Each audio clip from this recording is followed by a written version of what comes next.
Hello, welcome. It is Eric Erickson here, Atlanta's Evening News on WSB. The phone number, 404-872-0750, 1-800-WSB-TALK.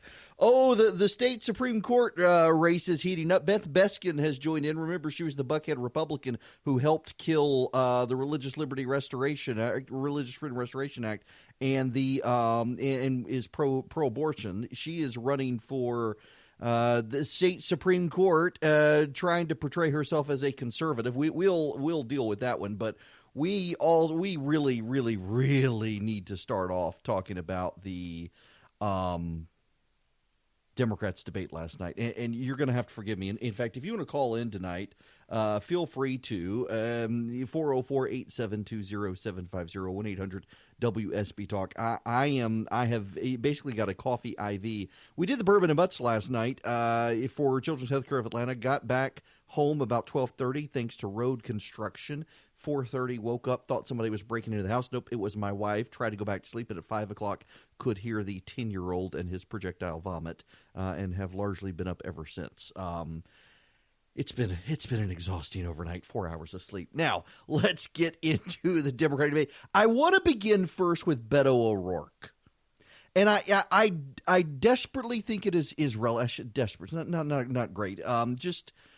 We need to play this part because this is what everybody is talking about, and there's a point to beginning with Beto and not the other stuff. And this statement from Beto O'Rourke in the debate in Houston last night. If it's a weapon that was designed to kill people on a battlefield, if the high-impact, high-velocity round, when it hits your body, shreds everything inside of your body because it was designed to do that so that you would bleed to death on a battlefield and not be able to get up and kill one of our soldiers. When we see that being used against children, and in Odessa, I met the mother of a 15-year-old girl who was shot by an AR-15, and that mother watched her bleed to death over the course of an hour because so many other people were shot by that AR-15 in Odessa and Midland. There weren't enough ambulances to get to them in time. Hell yes, we're going to take your AR-15, your AK-47. We're not going to allow it to be used against our fellow Americans anymore. Well, he doubled down on that today, Beto O'Rourke, the hell yes, we're going to. By the way, he's already got a T-shirt out. Now, here's the funny thing. There really is a punchline to this. So O'Rourke is selling a T-shirt with that slogan, hell yes, we're going to take your AR-15s. And he's selling it in female and gender-neutral sizes. There are no men's shirts that say, hell yes, we're going to take your AR-15. There are women's shirts and unisex shirts. No men's shirts with Beto. Of course, no man would wear a shirt saying we're going to take your AR-15. Now, if you are male and wish to buy this shirt from Beto O'Rourke, instead of paying cash, you can hand in no, not your AR-15, your testicular fortitude. You can hand that in to get one of these shirts, and you will be successfully neutered. He was asked about this on MSNBC. They were absolutely incredulous. Willie Geist on MSNBC was totally incredulous with Beto's statement this morning. Okay, so just to underline it, it will be voluntary. It won't be hell yes, we'll come get your guns. No, it's not voluntary. I want to make sure that we make the distinction here. It is mandatory. It will be the law. You will be required to comply with the law. So, I mean, as with many of our laws, we don't go door to door searching people's homes to see if they are in fact breaking the law. But we expect people to comply with the law. But it's Congressman, you know, the law is that those guns are legal right now. So how would they be breaking the law by owning those guns? Well, because by working with Congress and listening to the American people, who I believe form a majority on this issue of buying back AR-15s and AK-47s, we're going to change the law so that it will no longer be legal to hold one of these. Yes. So you're going to have a mandatory gun buyback. He's coming to get you. I guess I should spend my weekend polishing and cleaning, just so when they come to get them, they'll be all cleaned and nice for them. This is ridiculous. Generally, this is nuts, and it can't happen. This relates to a Joe Biden bit from last night's debate we should get into. Everyone is talking about Beto O'Rourke's, hell yes, we'll take your AR-15s. everyone is talking about his T-shirt today. This is the T-shirt. The actual quote is, "Hell yes, we're going to take your AR-15." And underneath in small print, Beto for America. The shirt is $30. I hope every Democrat in America buys one of these T-shirts. You can go to BetoO'Rourke.com and you can buy one of these T-shirts. I hope if you're a Democrat, you do. You know, by the way, when Ted Cruz said that Beto O'Rourke wanted to round up your guns, PolitiFact said he was lying. Turns out he was right. And everybody's talking about this today. I'm beginning to wonder if Beto O'Rourke is a plant by the Republicans. In 2018, Beto O'Rourke ran for the Senate in Texas against Ted Cruz. He consumed mass resources from the Democrats. People around the country poured money into his race.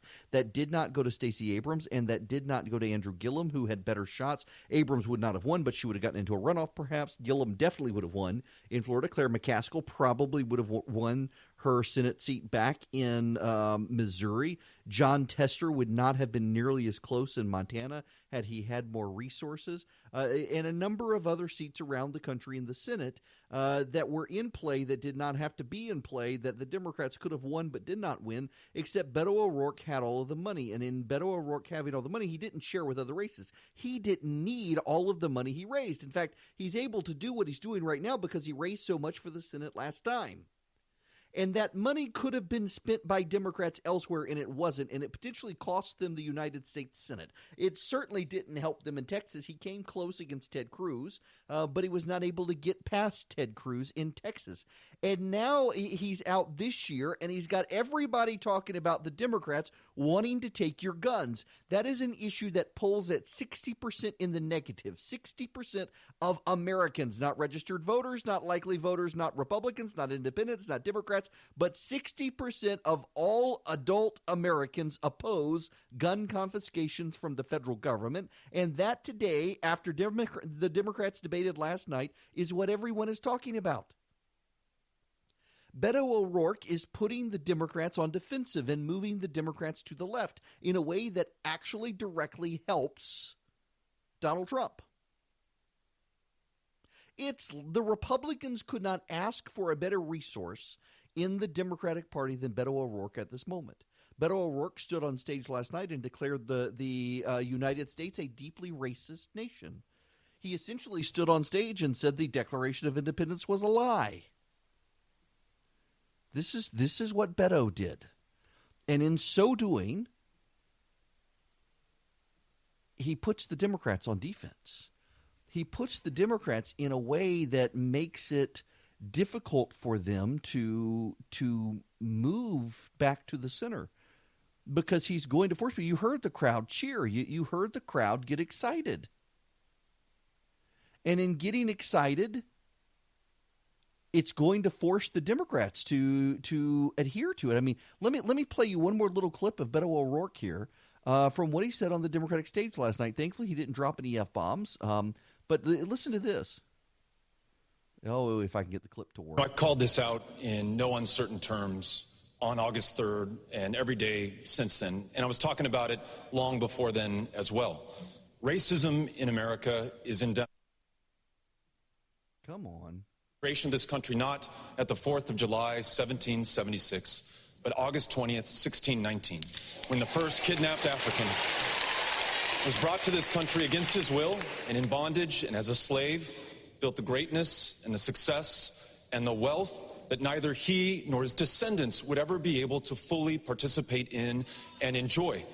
We have to be able to answer this challenge, and it is found in our education system, where in Texas, a 5-year-old child in kindergarten is 5 times as likely to be disciplined or suspended or expelled based on the color of their skin. In our healthcare system, where there's a maternal mortality crisis 3 times as deadly for women of color, or the fact that there's 10 times the wealth in white America than there is in black America. I'm going to follow Sheila Jackson Lee's lead and sign into law a reparations bill that will allow us to address this at its foundations. Now, you realize he was at a historically black college or university. This would obviously play very well there. But his dogmatism on this issue forces all the other Democrats to decide whether or not they're going to be with him or not. and allows reporters the opportunity to ask questions and provides Republicans ammunition and ad campaigns in the general election that the Democrats want to take your guns. Now, the other thing is, I really do want to make this point, and I don't mean to be disparaging, although I know it's going to come across this way. You know what Beto O'Rourke is? Beto O'Rourke is, well, you drive around over near Emory, and in the DeKalb County area, you go down Ponce to where the houses get big and the lawns get green. Ansley Park around our office in town. There are a lot of white people with beautiful homes and green grass and protest signs in their yard or bumper stickers on their car. And that's what they do. They don't actually do anything to improve the situation. They don't actually do anything to get their hands dirty to fix the problems that they claim. They like to profess that the country is evil. They nod knowingly at the New York Times. They cheer on Beto O'Rourke. They occasionally write a check. And they sleep well at night knowing that they're protesting because they have a sign in their yard or a bumper sticker on the back of their car. But they won't actually do anything to fix the problem. That's Beto O'Rourke. It's just like the hemorrhoids over in their nice houses. The people in parts of Atlanta that are very nice, very progressive, very liberal. They're all white. They still have their Hillary Clinton, Tim Kaine signs in the yard. They'll write a check to a Democrat. They'll nod knowingly. They'll support a candidate, but they won't get their hands dirty to actually help the homeless guy down the street. They won't actually get involved in the city to get their hands dirty. They won't actually send their kid to public school and be engaged in the local public school. They won't do any of that stuff. They'll just nod knowingly that, yes, it's a problem while they let other people do it. That's what Beto O'Rourke is. He virtue signals, and he thinks virtue signaling is actually fixing the problem.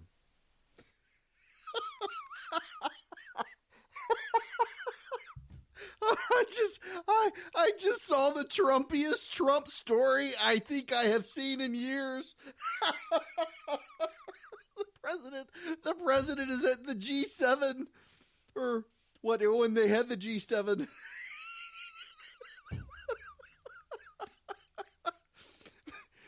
He's waiting to meet President Sisi of Egypt, and he calls out in a loud voice to a group of U.S. and Egyptian officials, "Where's my favorite dictator?"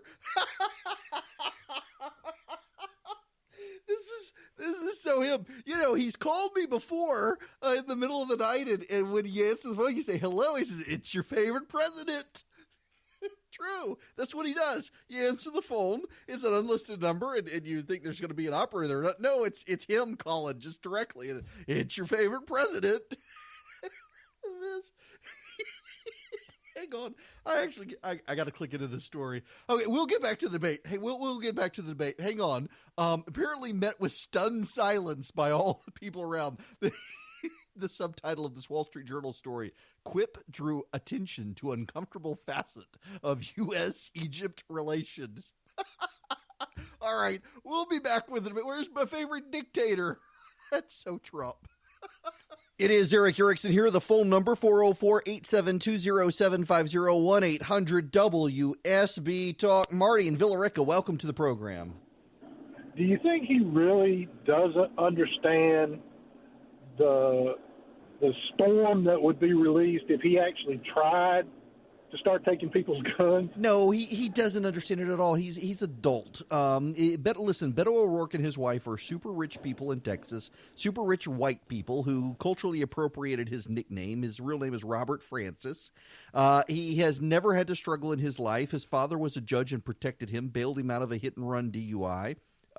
He went off to college, rejected using the name Beto when he was with the white kids up in the Ivy League, returned back to Texas and beat a long-serving Hispanic member of Congress to get into Congress, and now wants to run around talking about racism and privilege and the like. No, Beto O'Rourke is one of those people who believes his virtue signaling is activism.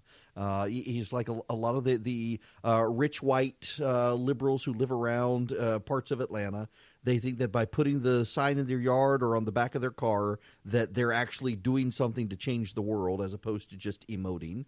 And that's what he's doing. Now, you mentioned that, though. We need to play this clip from Joe Biden. This is very, very important to hear Joe Biden, of all people, be the grown-up in the room last night against Kamala Harris. And I got to ask, when you hear this clip, and I really, people are blasting me for asking this today, but seriously, was Kamala Harris on medication last night?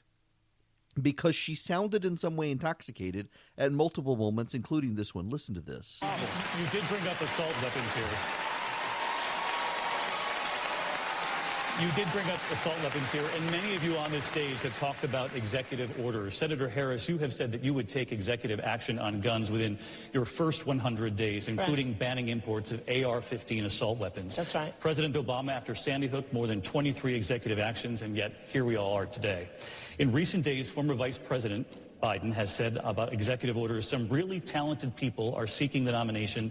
They said, I'm going to issue an executive order. Biden saying there's no constitutional authority to issue that executive order when they say I'm going to eliminate assault weapons, saying you can't do it by executive order any more than Trump can do things when he says he can do it by executive order. Does the vice president have a point there? Some things you can, many things you can't. Let's let the senator answer. Well, I mean, I would just say, hey, Joe, instead of saying no, we can't, let's say yes, we can. Let's be constitutional. We got a constitution. And yes, we can, because I'll tell you something. The way that I think about this is I've seen more autopsy photographs than I care to tell you. Okay, and then she goes down here for there. I've been to police funerals. So that has nothing to do with the Constitution. Here's Joe Biden saying, Constitution, we got to do it with what the Constitution says. And the Democrats out there saying, I'll do an executive order on day one. I'll pound the desk, and I will ban AR-15. Barack Obama couldn't do it through executive order. You think you can? Kathleen and Roswell, welcome to the program. Hi. Hi there. Hey, my comment is the Democrats say they want to help people of color. And then Beto says, well, I hate that name. Robert Francis says that he wants to pay reparations. What about them encouraging aborting all their babies? Because they go into neighborhoods with Planned Parenthood that's supposed to be health care for women, and it's just a disguise for aborting black babies. The rate of black babies being aborted is way above any other group. Right. Oh, you're absolutely right. And they have no rational answer for this. In fact, there's a writer at Vox, the left-wing site today, saying that, thanks to abortion, crime is down 45%. And someone says, are you implying that killing black children through abortion has kept crime low? And she deleted her tweet, which makes you wonder. Very, very interesting there. Now, I want to spend a little more time on Joe Biden. I actually have a ton of audio from the debate last night. One of the things I want to do is to compare and contrast Elizabeth Warren and Joe Biden. You do need to understand the lay of the land last night. Joe Biden won the debate. Joe Biden didn't win on points. He won because no one was successfully able to get a blow on Joe Biden. He held his on in the debate last night, and Bernie Sanders did not. Bernie Sanders did not, and Kamala Harris did not. Beto O'Rourke did not. Cory Booker did not. I mean, listen to this from Cory Booker last night. It's going to leave your head scratching.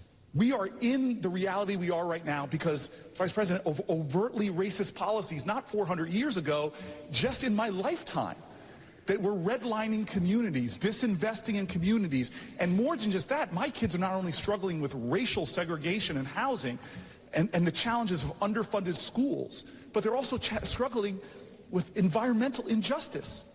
If you've talked to someone who's a parent of a child who's had permanent brain damage because of lead, you'll know this is a national problem because there's over 3,000 jurisdictions in America where children have more than twice the blood lead levels of Flint, Michigan. Thank you. And so if I'm President of the United States, it is a holistic solution to education, from raising teacher salary, fully funded special education, but combating the issues of poverty, combating the issues of racial segregation, combating the issues of a criminal justice system that takes parents away from their kids, and dealing with environmental justice as a major pillar of any climate policy. Okie dokie. Environmental injustice, environmental racism. Yes. By the way, did you notice he said my kids? He doesn't have any kids. He's not even married.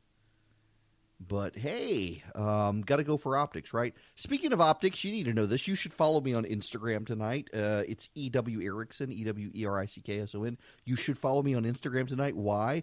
Because for the first time since October of 2000, this month's full moon is going to be tonight on Friday the 13th.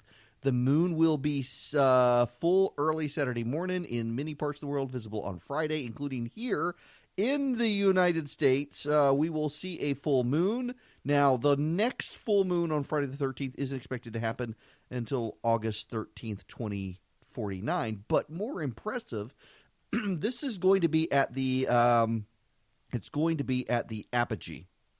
It'll be the furthest point in the moon's orbit, and the next time that the moon will be full on Friday the 13th at its apogee will be in 500 years. The last time it happened was 1832, which is interesting. It's rather rare to have a full moon on Friday the 13th. Means pray for your ER doctors tonight, because there are going to be a lot of crazy people in the hospital tonight because it's Friday the 13th and a full moon. There will be lots and lots of crazy people. Now, we should move back into the debate. So you need to understand what I'm doing. There is an intentional reason that I'm pacing myself like this, because we've got to spend time on Biden and Elizabeth Warren, and there were so many other things that I needed to get to. It has crowded out the clock. What I want to do right now is I want to go on to commercial, and when I come back, I want to get into the Biden-Warren stuff, because to understand the Democratic Party moving forward, you have to understand the dynamics between Warren and Biden. You have to understand the level of respect they have for each other. And you also have to understand Elizabeth Warren's strategy with Joe Biden. Last night in Houston was the very first time they've been on a debate stage with each other. Despite all of the many Democratic debates, Warren and Biden have never been on the same debate stage together. They've been debating across nights, not across a debate stage. And last night it happened, and it didn't. They didn't engage with each other, but you need to understand why. It is Eric Erickson here, Atlanta's Evening News. I want to spend a little bit of time on Warren and on Biden. And particularly, Biden actually went after Warren more than Warren went after him. Let me play this bit of Biden going after Warren on costs of her plan. My health care plan does significantly cut the cost of it. The largest out-of-pocket payment you'll pay is $1,000. You'll be able to get into anyone who can't afford it gets automatically enrolled in the Medicare type option we have, et cetera. But guess what? Of the 160 million people who like their health care now, they can keep it. If they don't like it, they can leave. Number one. Number two, the fact of the matter is we're in a situation where, if you notice, he hadn't answered the question. This is about candor, honesty, big ideas. Well, let's have a big idea. The tax of 2% that the senator's talking about, that raises about $3 billion. Guess what? That leaves you about $28 billion short. The senator said before it's going to cost you in your pay. There will be a deductible in your paycheck. You're going to, the middle class person, someone making 60 grand with 3 kids, they're going to end up paying $5,000 more. They're going to end up paying 4% more on their income tax. That's a reality. Now, it's not a bad idea if you like it. I don't like it. There you go. Now, Warren is insisting that there would be no cost. Here's what you need to understand about this. As I said before the break, they haven't been on the debate stage together. This was their first time. People expected them to go after each other like Kamala Harris did to Joe Biden. And Elizabeth Warren has signaled several times she wasn't going to. Here's what Elizabeth Warren wants. If they're the front runners, and they are, it's going to be Biden or Warren. And I still think it's going to be Biden, but it could be Warren. I don't think it's going to be Warren because the field is too crowded. It's too crowded for her to be able to stand apart. As long as Bernie Sanders is in the race, Elizabeth Warren has trouble consolidating. But all she wanted to do was stand there. Because, believe it or not, Donald Trump is the youngest of the front runners. Bernie Sanders, Elizabeth Warren, and Joe Biden are all older than Donald Trump. But of the 4 of them, Elizabeth Warren looks the youngest. Of the Democrats, for sure, she looks younger than Joe Biden, and she is slightly. And so she just wanted to be on stage with Biden. You have 2 old people. One looks younger and more dynamic. The other one looks like a doddering old granddad. And she just wanted that contrast. She wanted to be the dynamic one, the sharp one, the well-spoken one, and she was. She had a very good debate performance as a result. She didn't need to attack Joe Biden. She didn't need to throw punches, and he didn't either, but she benefited from that. Biden, of course, benefited from all the other fools on stage. Hello and welcome. It is Eric Erickson here. The phone number, 404-872-0750, 1-800-WSB-TALK. We'll get back to the debate later, but there's something happening this weekend here in Georgia, and we need to talk about something that directly affects people in Georgia more than this debate ever will. And to do that, I want to go to Carter in Kennesaw to help me start off this topic. Carter, how are you? Mr. Erickson, it's a pleasure to speak with you. Thanks very much. And I hope somebody found the horse underneath what the Democrats were spewing last night. Yeah. As an attorney, I'd like to get your legal opinion on this. From what I understand, if I'm not mistaken, well, let me preface this by saying this. I was up in Dahlonega last weekend, and pretty much every store and restaurant had a notice saying they were going to be closed tomorrow. University of North Georgia closed their campus, told students not to return until Sunday. Is there anything legal that the city of Dahlonega could have done to have denied this guy a permit to hold the rally, being that where he's holding it is less than 100 yards away from the school? I mean, from what I read about this organizer, somebody gets out of line, it's going to be a combination of the OK Corral and the opening scene. Yeah. Well, I actually think that we're not going to have a huge crowd up there. Carter, thanks very much for this. Yeah, they couldn't stop it. He's got a free speech right. For those of you who don't know what's happening, in Dahlonega this weekend, there's going to be a white supremacy rally. And what should be galling to everyone who supports the president is that this is a well-known white nationalist who is disguising his rally as a support for President Trump rally, which just gives the media ample opportunity to feed the narrative that President Trump supporters are a bunch of bigoted, racist, white supremacy-based white nationalists. They can't stop it. He has the right to do it. He secured the necessary permits. You can't in this country treat a white supremacist or a neo-Nazi differently from a Christian or a high school that wants to do something in the town square. You got to give it to them. I think we need to be careful here.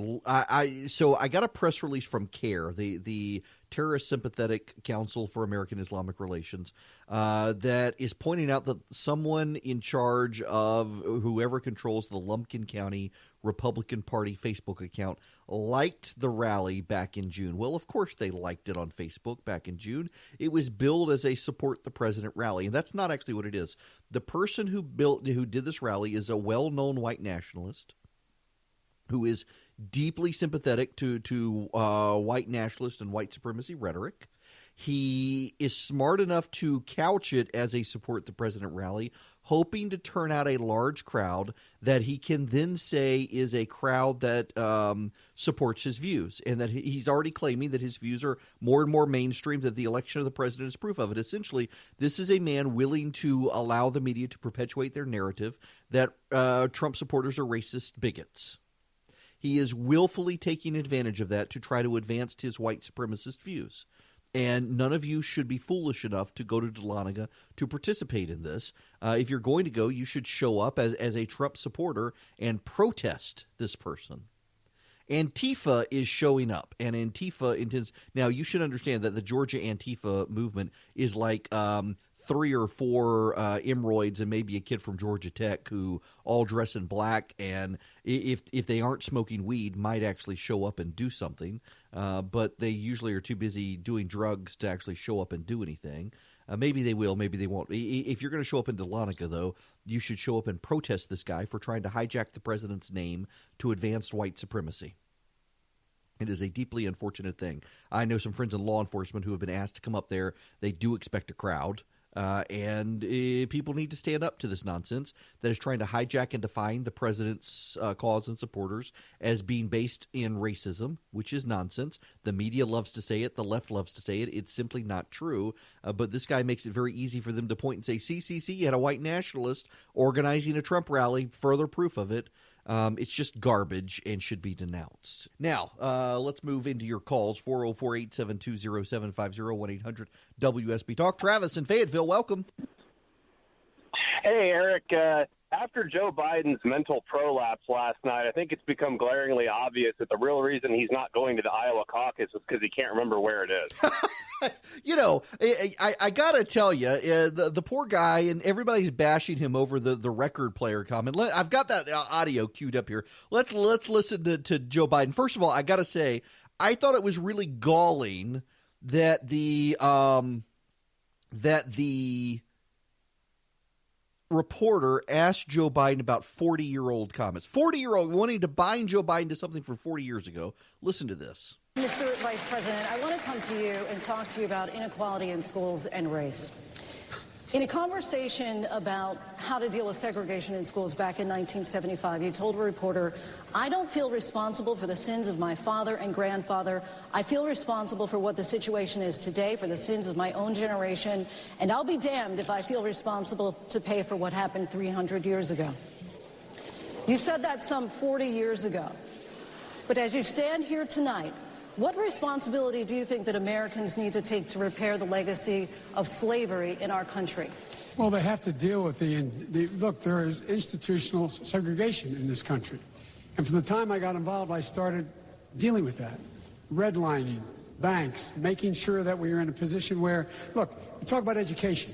I propose that what we take is those very poor schools, the Title I schools, triple the amount of money we spend, from $15 to $45 billion a year. Give every single teacher a raise, of equal raise of getting out the $60,000 level. Number two, make sure that we bring in to help the teachers deal with the problems that come from home. The problems that come from home, we have one school psychologist for every 1,500 kids in America today. It's crazy. The teachers are, and I'm married to a teacher. My deceased wife is a teacher. They have every problem coming to them. We have to make sure that every single child does, in fact, have 3-, 4-, and 5-year-olds go to school, not daycare, school. We bring social workers into homes of parents to help them deal with how to raise their children. It's not that they don't want to help. They don't know quite what to do. Play the radio. Make sure the television, make sure you have the record player on at night, the phone. Make sure the kids hear words. A kid coming from a very poor school, or a very poor background, will hear 4 million words fewer spoken by the time they get there. There's so much No, I'm going to go like the rest of them do, twice over, okay? Now, that last bit is Biden has been criticized by multiple people for being too polite with moderators when they say time's up stopping. That's what that was. But everybody's ridiculing him for his record player comment. Personally, I think Joe Biden is just down with hipster culture. And in the next debate, he'll be talking about skinny jeans and craft beer that tastes like some amalgamation of fruit and vegetable. But, yeah, the record player remark as opposed to the iPod or what have you. Poor old Joe. He's still winning, though. Elizabeth Warren can't get ahead of him as long as the field stays crowded. She's probably going to do well in Iowa. Biden's already signaling he doesn't expect to do well in Iowa. And the reason is because of the nature of caucuses and the way they're organized, and because people get very passionate about the caucuses and they're willing to go show up and support. Biden's supporters don't have deep passion. They have respect for him. They'll show up and vote for him in a primary. They're not going to go hang out for 3 or 4 hours in the middle of winter in Iowa to vote for him.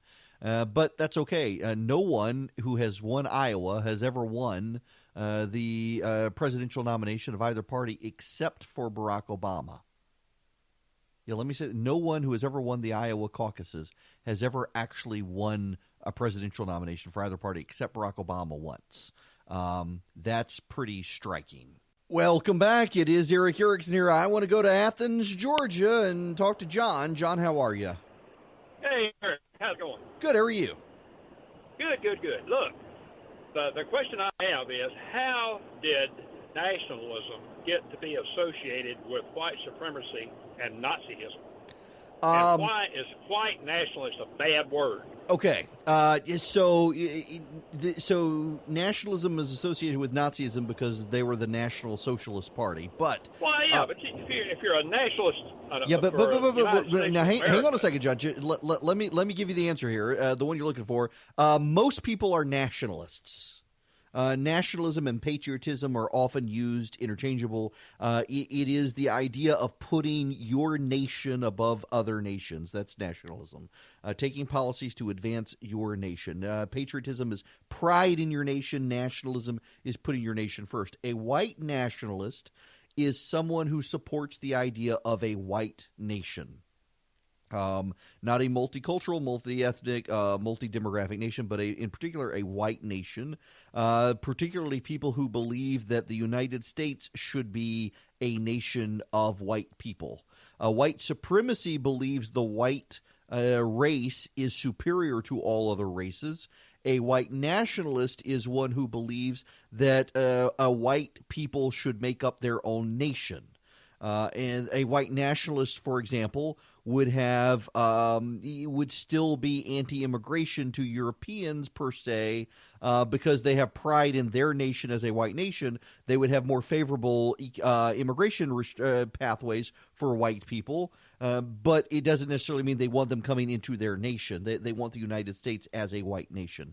There are lots of nationalists. There are Chinese nationalists. There are Taiwanese nationalists. There are American nationalists. The media, unfortunately, is stupid and bigoted when it comes to conservatives and tries to lump nationalism as a pejorative in all cases when it isn't necessarily. White nationalism is bad because it's someone who looks at the United States and says we are a nation founded for white people, not for all the other people here. A white supremacist is bad because it looks at all the other races of people and says they're inferior to white people. And apparently the guy in Dahlonega this weekend is a combo deal, which is bad. Hello there. It is Eric Erickson. The phone number here, 404-872-7501, 800-WSB Talk. Julian Castro, he and his brother are kind of garbage people. They're from a political activist family that views the Alamo in Texas as a symbol of racism. Think about that for a minute.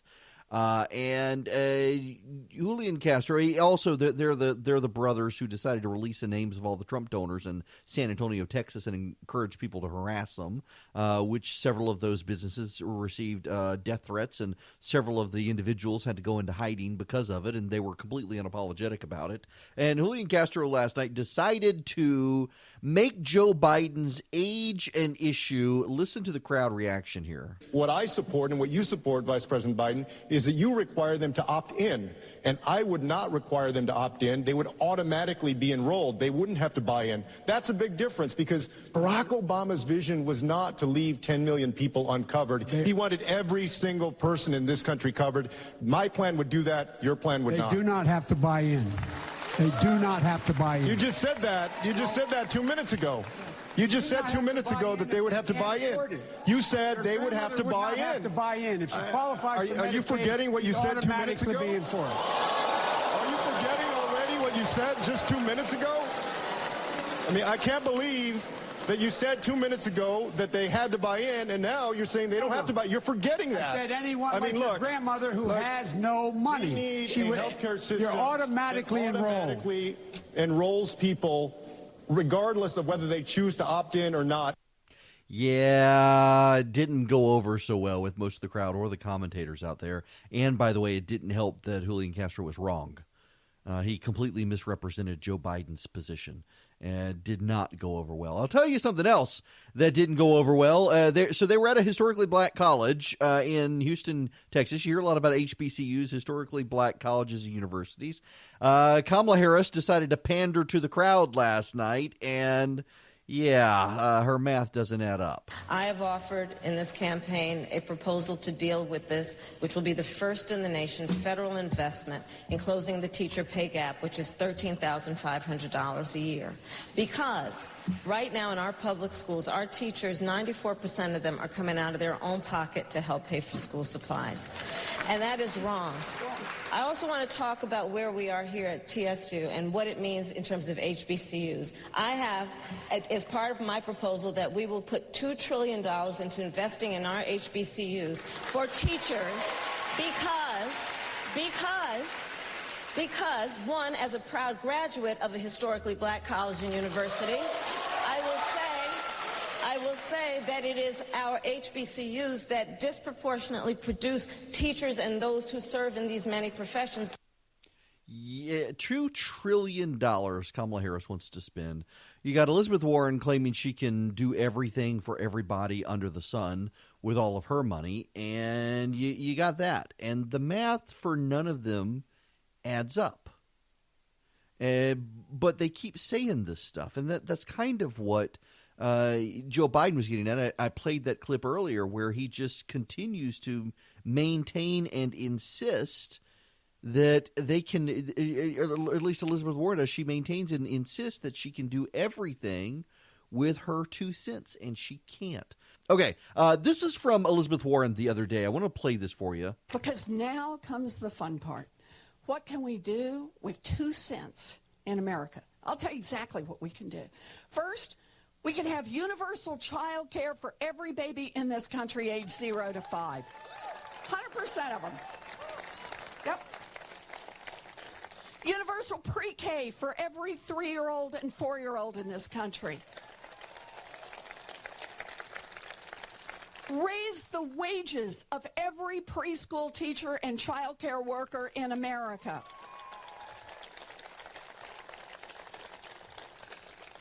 We can do all of that, but I'm not through yet. All of that for 2 cents, plus we can make technical school, 2-year college, 4-year college, tuition free for every person who wants to get an education.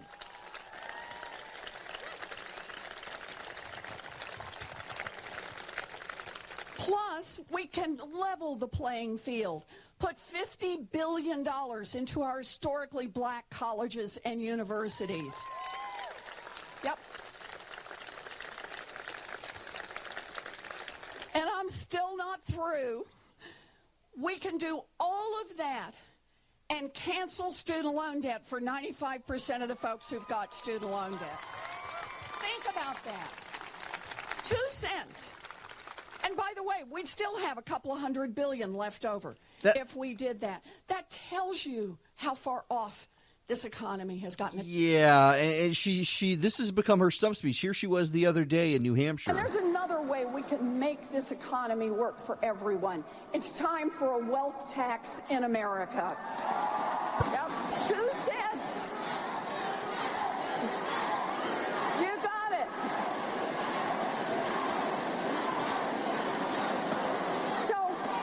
So here's how it works. Your first $50 million free and clear, said some of you. But your 50 millionth and first dollar, you got to pitch in 2 cents. And 2 cents for every dollar after that. 2 cents. This hits the top 0.1% of great fortunes in this country. And she goes on to give the whole litany again of everything you pay for. And the math doesn't add up. The math does not add up. Multiple economists, multiple Democrat economists, I should say, have run the numbers and said the math flat out does not add up. And yet what she did, so she can say it with a straight face, is she got 2 economists from Berkeley who don't actually specialize in income taxation and wealth transfers to look at this and say, oh, yeah, you got this many people, they got this many assets, here's the number. They didn't actually consider that wealthy people will transfer their money to the Cayman Islands or divest it to children to hold in trust to keep it from being taken. They didn't consider any of that, and you got to when you're going to consider whether this is what accountants live for, this sort of stuff, and financial planners. And yet there we are. And as Joe Biden pointed out on stage, the math does not add up for Elizabeth Warren, but nobody wants to hold her accountable.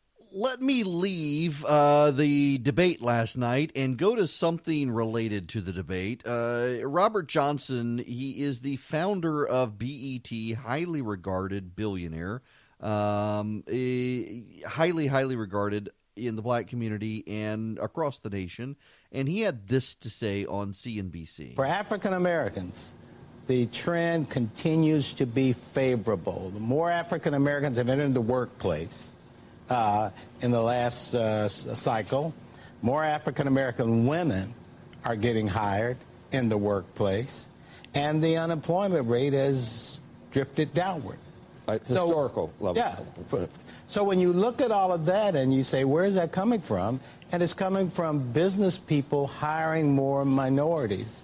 That means they're doing very well in terms of investment in new plant and equipment and in growth and therefore in people. And when you see more minorities getting jobs, there used to be the old saying that, when white America catches a cold, African Americans get pneumonia. Well, it's going the opposite way now. White unemployment is going down, African American employment is going down. That's a plus that you can't argue with.